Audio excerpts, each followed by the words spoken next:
இந்த சிறந்த கணவன்னா யார் தெரியுமாங்க? அப்பா, அம்மா, அண்ணன், தம்பி, தங்கச்சி, அக்கா இப்படி எல்லாத்தையுமே மதிப்பாங்க.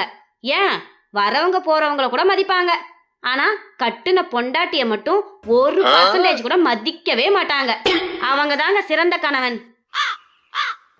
கட்டின பொண்டாட்டிய ஆம்பளைங்க மதிக்காததுக்கு ஒரு 3 காரணம் இருக்கு தெரியுமா? ஆ என்ன காரணம் அப்படி இருக்கு சொல்லுங்க பார்க்கலாம். சொல்றேன் கேளு. காரணம், கல்யாணத்துக்கு முன்னாடி எங்க அக்கா நம்ம வீட்டுக்கு எப்போ வேணாலும் வரும் போகும். ஆனால் கல்யாணத்துக்கு அப்புறம் வீட்டுக்கு வர்றதுக்கே பயப்படுது. 2வது காரணம், எங்கள் அப்பா அம்மா கல்யாணத்துக்கு முன்னாடி என் கூட இருந்தாங்க. கல்யாணத்துக்கு அப்புறம் என் கூட இல்லை. அவங்க தனி வீடு பார்த்து தனி கொடுத்தன இருக்காங்க.